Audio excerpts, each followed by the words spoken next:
श्री राम कथा सुनने वाले देवियों और सज्जनों, आपके हृदय में विराजमान भगवान श्री राम और हनुमान जी के चरणों में वंदन करता हूं। आइए आपको ले चलेंगे अयोध्या त्रेता युग में, जहां पर विश्वामित्र मुनि भगवान को लेने के लिए अयोध्या में महाराज दशरथ जी के यहां आए हुए हैं। आपसे कुछ निवेदन इसके पहले करेंगे। सभी सनातन धर्म को मानने वाले देवियों और सज्जनों, आपसे निवेदन कर रहा हूं कि अपने घर में राम कथा अवश्य पढ़ें। वाल्मीकि जी का रामायण और तुलसीदास जी का रामायण अपने यहां अवश्य पढ़ें, सुने। जब तक राम कथा सनातन धर्म वाले नहीं सुनेंगे तब तक जीवन अधूरा है। इसलिए राम कथा को अवश्य सुने। इसी निवेदन के करने के बाद आपके हृदय में विराजमान भगवान श्री राम के चरणों में वंदन करते हुए आइए आपको ले चलते हैं त्रेता युग में अयोध्या में। आदरणीय देवियों और सज्जनों, जिस कथा को आप सुन रहे हैं, ये कथा भगवान श्री राम भी सुने थे। भगवान श्री राम को उनके दरबार में इस कथा को उनके पुत्र कुश और लव सुनाए थे।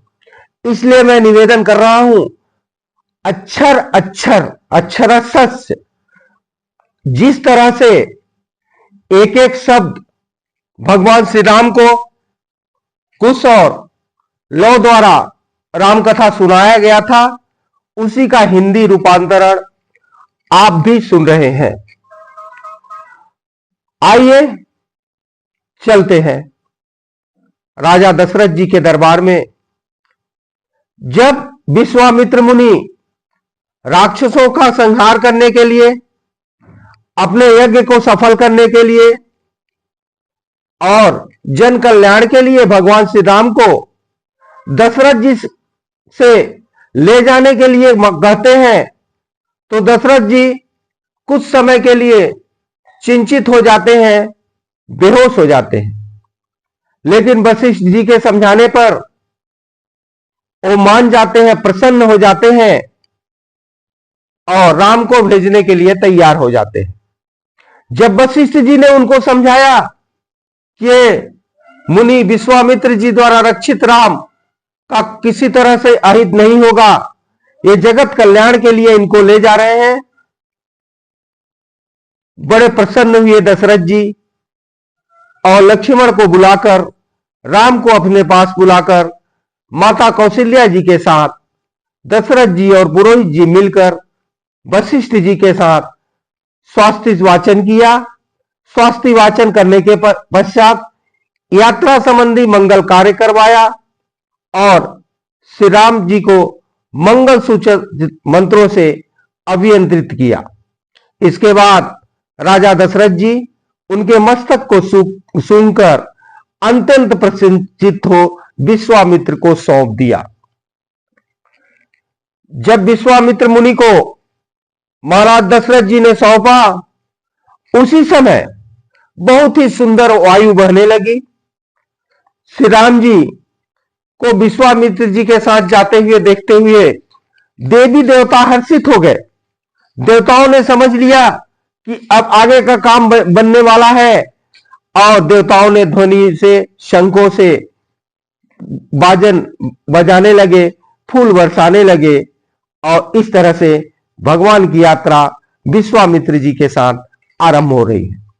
आगे वाल्मीकि जी लिखते हैं कि विश्वामित्र के साथ भगवान श्री राम और उसके बाद उनके पीछे लक्ष्मण कुमार, सुमित्रा कुमार लक्ष्मण चल रहे हैं।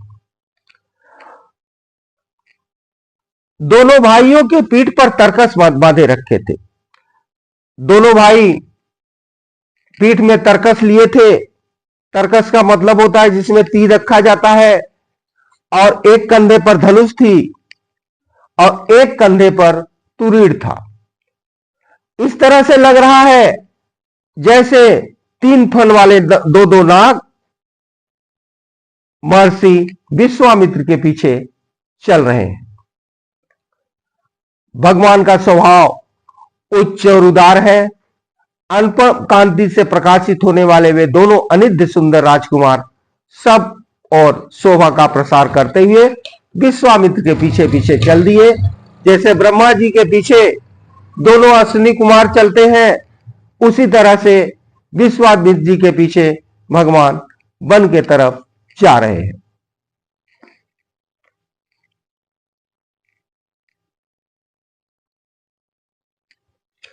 वे दोनों भाई श्री राम और लक्ष्मण वस्त्र और आभूषणों से अच्छी तरह अलंकृत थे। दोनों भाई जो वस्त्र पहने थे, जो आभूषण पहने हैं, वो बहुत ही अच्छे ढंग से दिख रहा है। उनके अंग जो है बड़े मनोहर है, बड़े सुंदर है। महातेजस्वी श्रेष्ठ वीर अद्भुत कांति से उद्भासित हो रहे हैं। चारों ओर तरफ शोभा फैलाते हुए महादेव के पीछे चलने वाले अग्नि कुमार स्कंद और विशाखा जिस भांति शोभा पाते हैं, उसी भांति विश्वामित्र जी के साथ दोनों भाई चल रहे हैं। इस तरह से चलते चलते आगे जब अयोध्या से 1.5 योजन दूर पहुंचे, सरयू के तट पर पहुंचे, तो भगवान श्री राम को विश्वामित्र जी ने कहा, वत्स राम, आप सरयू के जल से आचमन करो और आवश्यक कार्य में विलंब न हो। इसी तरह से उनकी दीक्षा प्रारंभ होने जा रही है। उनको अभिमंत्रित कर रहे हैं। वशिष्ठ जी के द्वारा भगवान श्री राम को शस्त्र का ज्ञान दिया गया। अब शास्त्र का ज्ञान, युद्ध कला का ज्ञान देने के लिए भी विश्वामित्र जी उनको अपने पास लाए थे। विश्वामित्र जी ने सरयू के जल से भगवान श्री